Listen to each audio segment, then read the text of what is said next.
په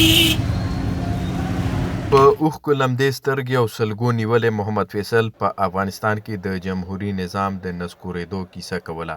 هغه د تیر یو کال راهیسې په پېښور کې د کډوالۍ شپې سبا کوي. وایي د سقوط وروسته د خراب اقتصادي وضعیت له امله مجبور شو چې پېښور ته کډه شي. هغه په لومړي ځل کډوال شوی او ژوند یې د کړاوونو سره مخ دی. اول چې راغلم زه په پټه راغلم، بیا زه دوستانو کورونو کې وو، حتی چې تر اوسه هم د هغوی که د سویم بسترې یا کمپلې یا توشکې تر دیګي پورې د هغې استعمالوم، یا خپل وسه مې دومره کو چې شپه ورځ تېرو، د کور خرچه وباسو، د کور کرایه اوس مې یو کور هم په کرایه نیولی ده، څه ناڅه کرایه ورکوم. محمد فیصل د افغانستان ننګرهار ولایت سره تعلق لري او په یو شخصي شرکت کې یې وظیفه درلودله، خو اوس د پېښور په بوړ بازار کې سپلۍ خرڅوي. وایي په افغانستان کې د جمهوري نظام د نسکورېدو وروسته یې په ژوند کې ډېر منفي بدلون راغلی دی. ډېر زیات بدلون ده. زه هلته زه درته ویم پیادل زه 1 کیلومتر هم نه ګرځېدم، ګاډی را سره و، کور هم خپل و، شرکت کې و، بل ټینشن نه و. زما خپله کار معلوم و، مثال د خبرې چې زه هفته یا 2 ورځې چېرته چکر ته تلم، زما معلوم چې دومره پیسې راته راځي.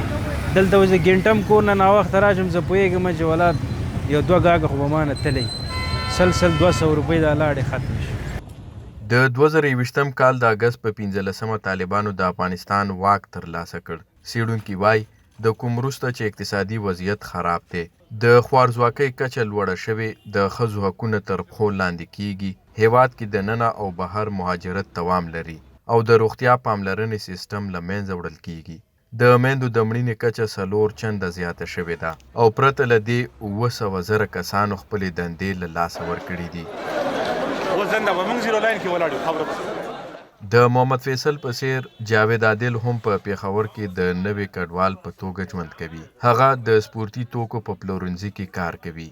نوموړی د افغانستان په جامع الفلاح کې د وروستي سیمسټر زده کوونکی و، خو د خراب اقتصادي وضعیت له امله یې خپلې زده کړې پرېښودې او هجرت یې وکړ. نو بیا اقتصادي وضعیت هم داسې نه و، حتی دې پیسې نه برابرېدو چې زه خپل هغه پیلیک ولیکم او خپل هغه مونوګراف ولیکم او خپل مونوګراف نه دفاع وکړم، یعنې تر دې پورې موږ هلته ناتوان شوي وو. نو بیا دې ته اړ شوم، نور مجبوریت ژوند ورځ تر بلې ژوند سختېږي، نو دې خوا هم پاکستان ته موخه کوم.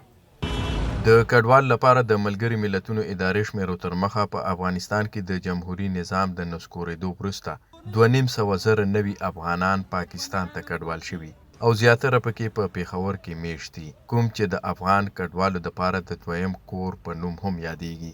خو ډېری دغه کډوال د زده کړو، د اوسېدو او د کار موندلو له ستونزو سره مخ دي. شاهین افریدی، امریکا غږ، پېښور.